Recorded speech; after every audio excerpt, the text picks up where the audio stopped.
transfer from capital logic into CATIA v5 in connected mode. Connected mode allows data to be passed seamlessly between the tools with no need for manual file transfers.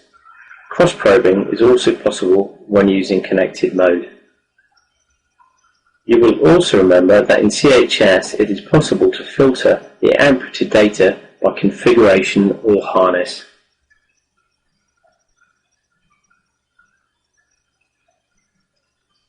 So what we're going to do first is to go into the CHS project management links.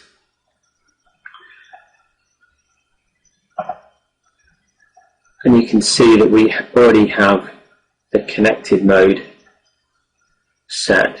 Likewise, we could select disconnected mode, and what this would enable us to do is to transfer files manually, as we saw in the VeSys 2.0 demo, between CATIA v5 and CHS.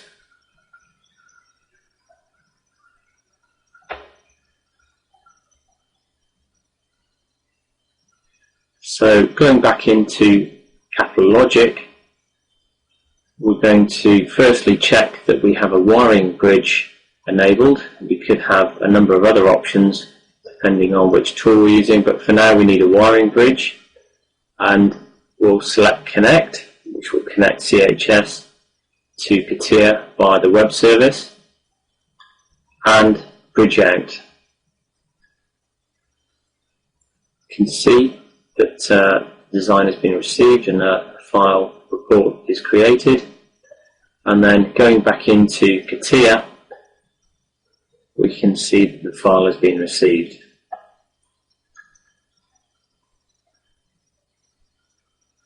Now in CATIA, if we select the links management dialog, make it a little bit larger and select type and sort by type, you can see we have connectors, splices and wires. We have them all selected. What we can do now is auto link by name. So this links the incoming data with the file that already exists within CATIA v5. Likewise, we could link by part number or other attributes such as pin count or pin names, but for now we're going to use linking by name. So we'll OK that. You can see that we have a load of successful messages, but we have two objects where the links haven't been made successfully. Connector and a splice. So if we select the connector, we can see that it has a CHS name XYZ, and in CATIA it has the name ABC. So what we're able to do is to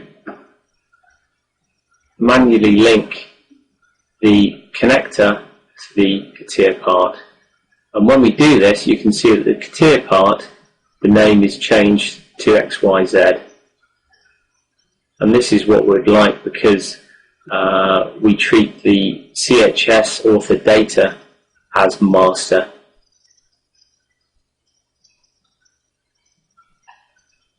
Going down to the splice, we can see that in CATIA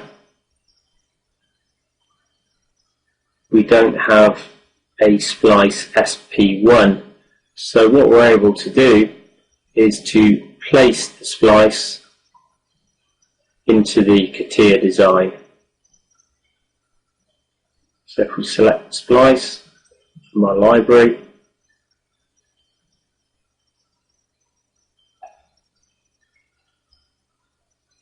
and then we zoom in, we're able to select the bundle in which we wish to place the splice,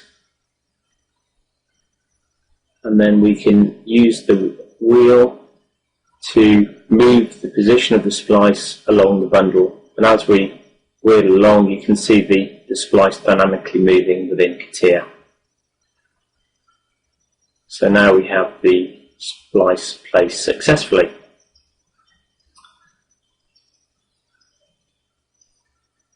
So the next job is to change the workbench to the electrical routing workbench,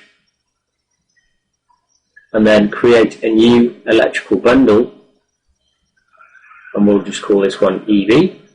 And you can see there we have our new electrical bundle. And then now we'll use the wire and group routing. You can see we have all the wires there that we've brought into CATIA. Now if we select all those and route, they're successfully routed. And you can see within our electrical bundle that they now exist. So if we focus in on the wire 25 and look at its properties,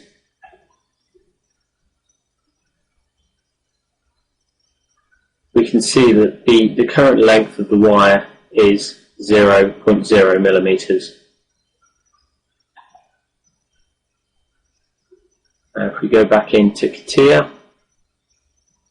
and we check the same wire in CATIA, we can see that the physical length of that wire is 207.7 millimeters.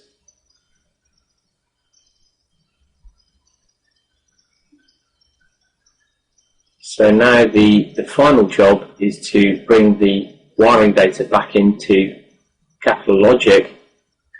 So what we do now is go into bridge. At this time we bridge. We're switching workbenches into the electrical assembly workbench and go back into our manage CHS project management dialog and make sure we're in connected mode, and then going back into CHS and selecting bridge in this time, and then checking the wire.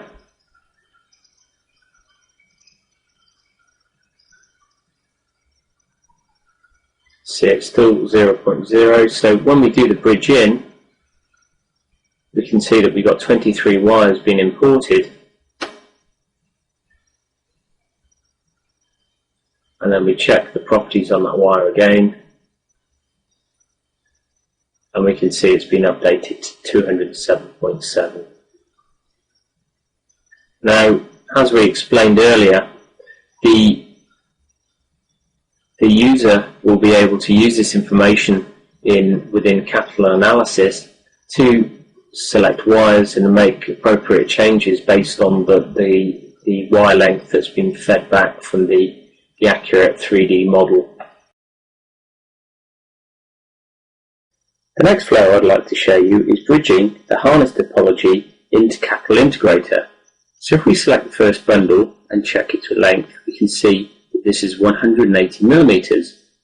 The override box currently isn't checked because we haven't brought the wire length or the bundle length information in from CATIA yet. When we bring that in, we'll see that the override checkbox will be checked. Now if we OK that, the reason we're doing this is to bring in the true lengths from CATIA. Currently the lengths of the bundles are derived by the length of the leg and the scaling factor. We can see there, selecting that bundle, that the length is 360 millimeters and the override checkbox isn't checked. So here we're just describing the leg and the scaling factor in which the current dimensions are used to define the lengths within the integrated plane. So what we need to do firstly is go in and configure the bridge.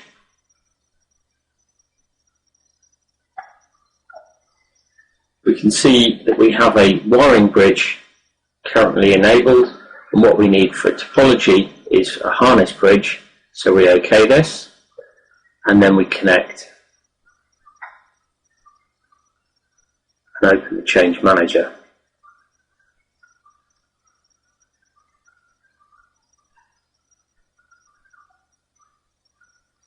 So going into CATIA, we open up the electrical wiring assembly workbench, and then we select the CHS harness interface dialog. Now we have a default part number in there, and we have connected mode also selected.